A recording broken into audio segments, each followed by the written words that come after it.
વડોદરા તાલુકાનું અનગઢ ગામ છે ને મોહણી માતાના દર્શને આજે અમે આવ્યા છે. વડોદરા 20 લોકસભામાં ઉમેદવારી કરી છે, અપક્ષ તરીકે ઉમેદવારી કરી છે. સાથે જે પણ વર્ષોથી જે સમસ્યાઓ છે, જે પ્રશ્નો છે, એના નિરાકરણ આવતા નથી, તેના લઈને અપક્ષ ઉમેદવારી કરી છે.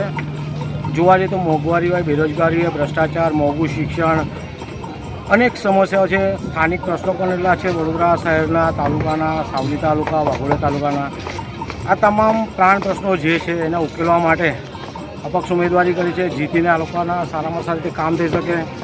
30-35 વર્ષથી સમાજ સેવા કરીને અનેક કામો કરેલા છે, હજુ પણ કરતા રહીશું.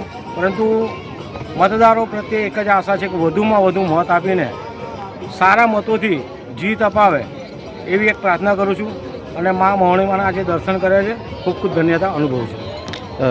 આજે અહીં આવ્યા સમાજના લોકો બી ઘણા છે, તમને પરિચિત લોકો આજે મળ્યા, ઘણો આવકાર બી મળ્યો, કેવું લાગી રહ્યું છે? જે રીતના તમામ લોકો સાથે ચર્ચા વિચારણા કરી, લોકો સામેથી જ મળ્યા છે, સામેથી વાત કરી રહ્યા છે, સમસ્યા પણ જણાવી રહ્યા છે, અનેક સમસ્યાઓથી ઘેરેલા છે. ત્યારે આ તમામ સમસ્યાઓ વર્ષોથી જે છે અને લોકો નેતા બન્યા પછી, સાંસદ બન્યા પછી, ધારાસભ્ય બન્યા પછી કે જે પણ હોય, સત્તા આવ્યા પછી કામો નથી કરતા. એ કામો ખુલ્લા મનથી, ખુલ્લા દિલથી મેં કરવાની હૈયાધારણા આપી છે.